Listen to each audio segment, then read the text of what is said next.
Hello दोस्तों, national English में आपका बहुत बहुत स्वागत है। और आज मैं बताऊंगा कि मैंने इंग्लिश में से कैसे फ्लुएंसी हासिल की है। क्योंकि बहुत लोगों की शिकायत रहता है कि उनका जो इंग्लिश है वो इम्प्रूव नहीं हो रहा है। वो उसके बहुत सारे कारण हैं, वो मैं लास्ट में बताऊंगा कि उनका इंग्लिश क्या क्यों नहीं इम्प्रूव हो रहा है। आज मैं बताऊँगा कि मैंने क्या किया, कौन से पिलर्स अपनाए जिससे मैंने इंग्लिश को इम्प्रूवमेंट हासिल की। उसके 5-6 पिलर्स हैं।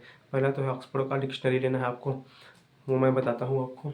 ये ऐसा होता है, ऑक्सफोर्ड का डिक्शनरी इंडियन एडिशन है ये ऑक्सफोर्ड का, और ये ऑनलाइन आप ले सकते हैं। और उसमें मैंने इसमें से पढ़ाई की कोशिश करता था कि मैं, और वो जो एक लेटर है ना, जो से 26 लेटर होते हैं इंग्लिश में, तो ए से जितने भी वर्ड हैं वेकेबलरी आते थे उसको एक दिन में मैं पढ़ देता था।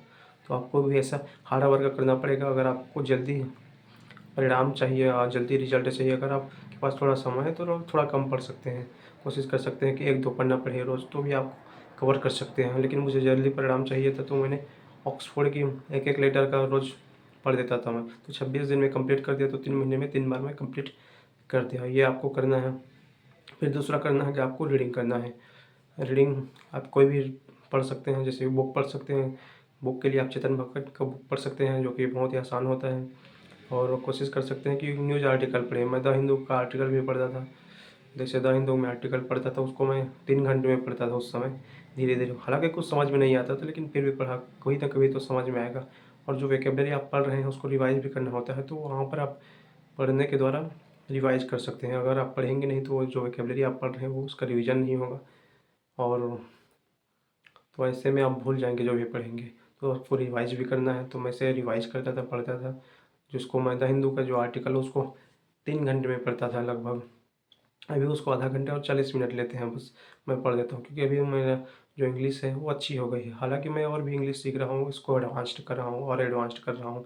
नए-नए फ्रेज़ल वर्ब ऐड कर रहा हूँ, क्योंकि सीखने की कोई सीमा नहीं होती, बहुत सारा सीखने के लिए है इंग्लिश में। तो वही मैं सीख रहा हूँ। फिर आपको करना है लिसनिंग। लिसनिंग के लिए मैं डीडी इंडिया आप देख सकते हैं, उसमें इंग्लिश बुलेटिन आता है न्यूज़ के बारे में। आप उससे आपको जो है जीके का भी अवेयरनेस होगा, करंट अफेयर की तैयारी होगी अगर आप किसी एग्ज़ाम की तैयारी कर रहे हैं तो। और आपका जो इंग्लिश है वो भी इम्प्रूव होगा। और एक और चैनल आता है यूट्यूब में, फर्स्ट पोस्ट, उसमें विंटेज शो आता है। उसमें पलकी शर्मा नाम की एक एंकर आती है, वो बहुत ही अच्छा एक्सप्लेन करती है। बहुत ही अच्छा शो होता है वो, आपको अच्छा लगेगा। और आपका जो इंटरनेशनल रिलेशन है उसको कवर होगा। जैसा कि मैंने बताया कि मेरा PSIR ऑप्शनल है, तो ये मेरे लिए बहुत ज़्यादा इंपॉर्टेंट था। तो उससे मैंने इंग्लिश भी सीखी, और जो PSIR ऑप्शनल है उसके लिए मैंने तैयारी भी की। तो पहला हो गया ऑक्सफोर्ड, फिर रीडिंग हो गया, फिर लिसनिंग हो गया। लिसनिंग से आपका जो प्रोनाउंसिएशन है, जो उच्चारण है, वो आपका अच्छा होगा कि कैसे उच्चारण किया जाता है। क्योंकि इंग्लिश में बहुत सारे वर्ड हैं जिसको उच्चारण करने में दिक्कत होती है। और फिर हो गया राइटिंग, फिर आएगा राइटिंग।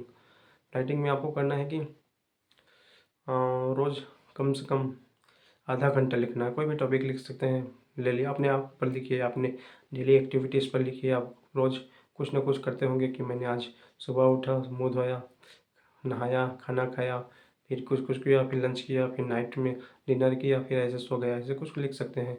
हम लोग गाय पर लिखते थे स्कूल में निबंध, हिंदी में। अब इंग्लिश में लिखिए। कोई पॉलिटिशियन है, जैसे राहुल गांधी है, तेजस्वी यादव है, नरेंद्र मोदी है, उन पर लिखिए। कोई और है इकॉनमी में, हमारे अर्थव्यवस्था है, उस पर लिखिए। गलत हो तो भी चलेगा, लिखिए। धीरे धीरे गलती करना गुनाह नहीं है। तैयारी करना, प्रैक्टिस करना, एफर्ट्स नहीं लगाना गुनाह है, अपराध है। अगर आप गलती कर रहे हैं तो ठीक है। अगर आप गलती ही नहीं कर रहे हैं तो आप सोचिए कि आप प्रैक्टिस ही नहीं कर रहे हैं, कुछ कर ही नहीं रहे हैं। गलती कीजिए। फिर आपको करना है राइटिंग, हो गया। फिर आपको करना है स्पीकिंग। स्पीकिंग के लिए बहुत ज़्यादा इंपॉर्टेंट है, क्योंकि जब स्पीक करते हैं तो आपको जो प्रोनाउंसिएशन है वो इम्प्रूव होता है। क्योंकि जब स्पीक करेंगे, बोलेंगे, तो पता चलेगा कि कौन से वर्ड हैं जिसको आप बोल नहीं पा रहे हैं। तो आप उसको जाके गूगल में सर्च करेंगे कि इसका ट्रांसलेशन है, जो प्रोनाउंसिएशन होता है, उच्चारण होता है, वो कैसे होता है। तो उसको आप जानेंगे, तो जो आपका प्रोनाउंसिएशन हो वो अच्छा होगा, फ्लुएंसी आएगी, आपका एक्सेंट है ना जो बहुत अच्छी होगी। और इन ये तो हो गया ऑक्सफोर्ड का वोकैब्युलरी, हो गया हमारा, रीडिंग हो गया, लिसनिंग हो गया, राइटिंग हो गया, स्पीकिंग हो गया। और ग्रामर का, ग्रामर को आपको पूरा रटना नहीं है, समझना है। जैसे कि 2 सेंटेंस बताता हूँ मैं इंग्लिश में, आई प्ले क्रिकेट, और एक है आई विल प्ले क्रिकेट।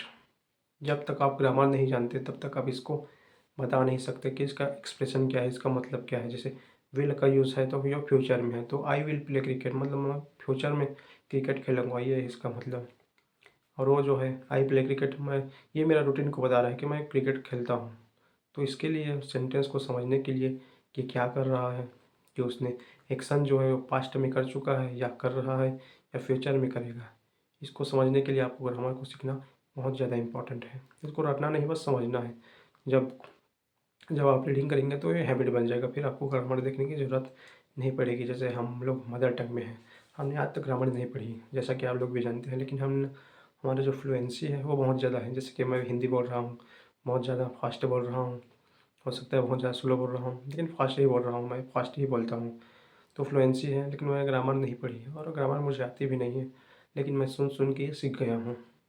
तो आपको भी करना है, इंग्लिश सीखना है, लेकिन बच के रहना है। बहुत सारे इसमें गलत गाइडेंस भी दिया जा रहा है। जैसे कि एक बुक आता है 30 डेज़ में इंग्लिश सीखें, वो मोटा चौड़ा है, जो मैंने खुद लिया था, स्कूल के टाइम में लिया था मैंने, लेकिन मैं उससे इंग्लिश सीख नहीं पाया। उसमें 30 दिन सब सेंटेंस को रटना होता है, कुछ बताया नहीं है, तो कैसे रट रट नहीं सकते आप, ऐसे नहीं रट सकते आप लोग। रटने का एक और तरीका होता है इंग्लिश में, जो मैं बता रहा हूँ, आपको प्रैक्टिस करना है। प्रैक्टिस से ही आप रटा जा सकता है। और ये रटना नहीं, रटना, इसको रटना बोल नहीं बोलते, ये अलग रटना है, ये रट्टा मारना है। और जो प्रैक्टिस है ना, उससे आपको फ्लुएंसी आएगी। ये पुस्तक से आपसे बच कर रहना है। जैसे 30 में इंग्लिश सिखाई, ये बुक लीजिए, इसको नहीं लेना है आपको। और आजकल यूट्यूब में बहुत सारे वीडियो आ गए हैं जिसपे सेंटेंस बताया जाता है, ट्रैवलिंग के लिए सेंटेंस, रेस्टोरेंट के लिए सेंटेंस, एयरपोर्ट के लिए सेंटेंस, मॉल के लिए सेंटेंस, शॉपिंग के लिए सेंटेंस, इंटरव्यू के लिए सेंटेंस। तो ये बेकार है, आप रट नहीं सकते, इसको भी आपको छोड़ देना है। और रैंडम कोचिंग ज्वाइन नहीं करना है, क्योंकि मैं ऑलरेडी इस पर टाइम और पैसा दोनों वेस्ट कर चुका हूँ। मैंने ग्रेजुएशन के साथ साथ एक इस इंग्लिश स्पीकिंग कोचिंग ज्वाइन की थी, लेकिन उसमें कुछ फ़ायदा नहीं हुआ मुझे, और मेरा पैसा गया और टाइम भी गया। क्योंकि वो समझते हैं ना आप लोग, जो ग्रामर की वो रटाए जा रहे थे, तो वहाँ माहौल भी नहीं था जहाँ पर आप इंग्लिश सीख सकें। और तो है, ये सब आपको नहीं पढ़ना है, सही गाइडेंस आपको चाहिए। जैसे कि मैंने बताया कि गाइडेंस क्या है, वोकैबुलरी है, रीडिंग है, लिसनिंग है, राइटिंग है, स्पीकिंग और ग्रामर को समझने के लिए। तो ये है मेरा, ऐसे मैंने स्ट्रेटजी अपनाई जिससे मैं इंग्लिश सीख सका।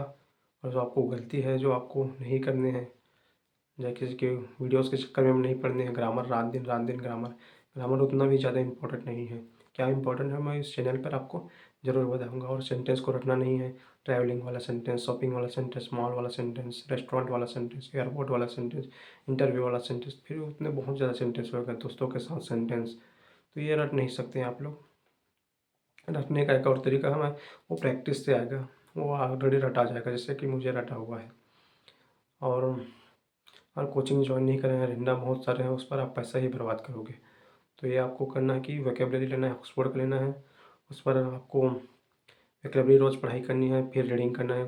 धीरे धीरे रीडिंग में समझ में नहीं आएगा, लेकिन धीरे धीरे वो समझ में आएगा। शुरू में समझ में नहीं आएगा, मुझे भी नहीं समझ में आई। तो लिसनिंग करनी है आपको, आधा घंटे कीजिए DD इंडिया में, इससे आपको बहुत फ़ायदा होगा।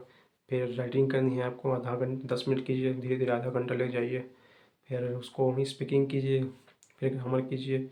तो आप ये पाँचों छः पिलर्स आप करते हैं तो आपके एक तो वोकैबुलरी डेवलप होगा, आपका रिवीजन होगा बहुत ज़्यादा, प्रोनाउंसिएशन बढ़ेगा, क्योंकि आप सुन रहे हैं तो सही प्रोनाउंस करेंगे। और जो पढ़ रहे हैं और सुन रहे हैं, तो आपका जो मदर टंग में से इंग्लिश में ट्रांसलेट करने का जो हैबिट है वो दूर होगा। अगर क्योंकि अगर हम ट्रांसलेट करते रहते हैं तो हमारी इंग्लिश बहुत ही स्लो होता है, वो अच्छा नहीं होता। अगर ट्रांसलेट नहीं करते, सीधा इंग्लिश में बोलते हैं, तो वो बहुत ही फ्लुएंसी आएंगी, फ्लुएंस बोलेंगे, जैसा कि मैं हिंदी बोल रहा हूँ।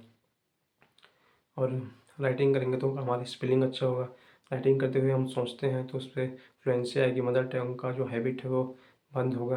तो ये सब आपको करना है, और सब आप करेंगे तो आपको फ्लुएंसी आएगी, वोकैबुलरी अच्छा होगा, और जो आपका इंग्लिश है वो बहुत ज़्यादा एडवांस्ड लगेगा। तो ये थे आपका आज का हमारा चैप्टर। एंड उम्मीद करता हूँ कि आप लोगों की क्लास अच्छी लगी होगी। एंड अगर आपका कोई क्वेश्चन है तो प्लीज़ कमेंट कीजिए, मैं उसको ज़रूर रिप्लाई दूंगा। अगर कोई सजेशन है तो प्लीज़ कमेंट कीजिए, मैं उस पर ज़रूर इम्प्रूव करूँगा। अगर मेरे टीचिंग के लिए कोई सजेशन है कि मैं कैसे कुछ सुधार सकता हूँ अपनी टीचिंग को, इस पर भी आप दे सकते हैं सजेशन। तो ये थी हमारी क्लास। उम्मीद करता हूँ कि आप लोग को क्लास पसंद आई होगी। मिलेंगे अगले क्लास में। धन्यवाद।